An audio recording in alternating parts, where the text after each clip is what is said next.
everyone, today I'm going to be showing you how I set up my bullet journal for January. I already set up all of my yearly spreads, so if you missed that you can go ahead and watch that video. Today I'm going to be flipping to the first empty spread and getting directly into my calendar for January. I'm just creating an outline for the calendar and making this simple grid with my black fine liner. And then I used my Crayola Super Tip marker to make a shaded area for my days of the week and also for a simple header. Today I'm going to be using my Derwent Inktense pencils for a little bit of illustration. These pencils are one of my favorite art materials that I have in my collection. They're kind of a mix between colored pencils and watercolors. I'm going to be doing a little scene that's a pine cone on a branch. I thought this would be perfect for January. It's just like a nice little wintry illustration.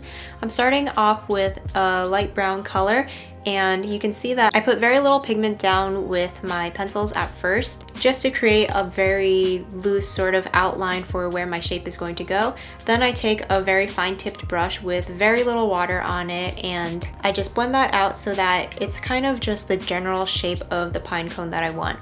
Then while I let that dry a little bit, I move on to draw in the branch shape with a darker brown, and I'm kind of going to be bouncing back between the pine cone and the branch just so that in between doing these things, whatever I did last, we'll have a little bit of time for the water to dry so it's not as wet.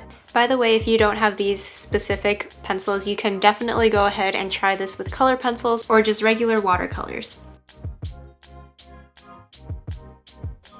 Then I'm going back in with the same brown that I used before and just deepening up those brown colors. And I'm going to keep layering like this, adding darker colors as needed. I always like to start with the lightest color and work my way up. What I really like about these pencils is that once you add water to it, that ink really stays put. So once you add more layers, you can just build up that depth and not worry about the previous layers muddying everything up. I'm just going in with this like blue-green color for the spruce leaves. And I also like how these pencils give you a really nice definition.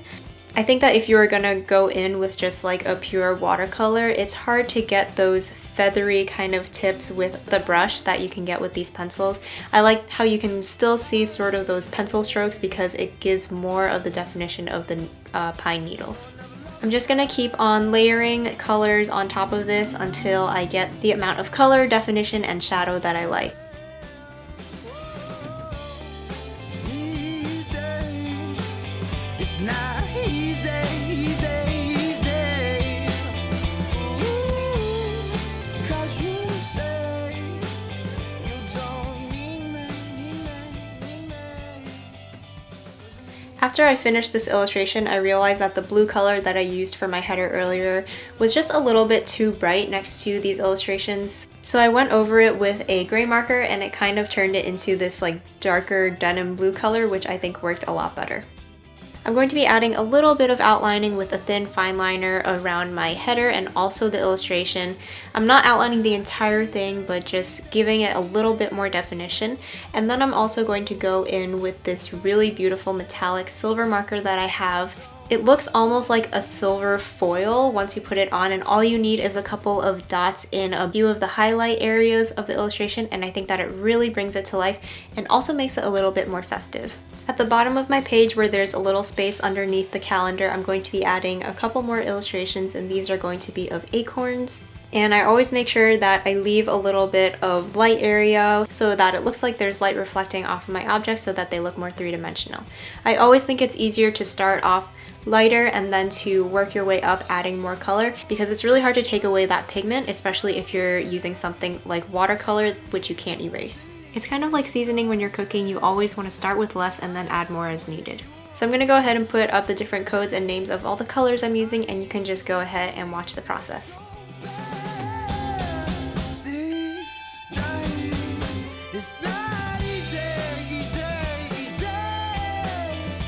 Ooh, 'cause you say you don't need me. Doesn't mean summer. Where have you gone? You're not love child.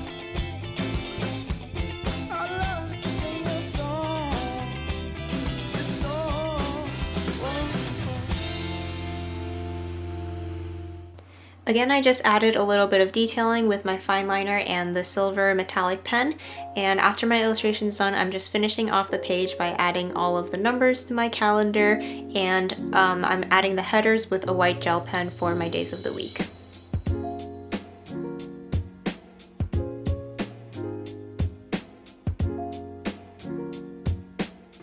For my next spread, I'm going to be working on the weekly layouts, and in the top left corner, I'm starting off with another pinecone illustration. This is pretty much the same as the one that I did on the previous spread. I just decided to go with a more elongated pinecone shape for this one. Underneath that, I'm putting a little mini calendar, and it's pretty much just the same process for this. Building up those colors and then adding the finishing details of black and silver inks.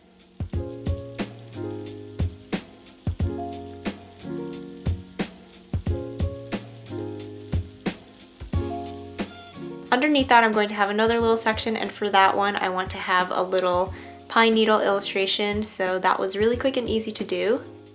And for this month, I'm going to be doing some Dutch door type layouts. So I've just added a skinny piece of washi tape to delineate that column on the left.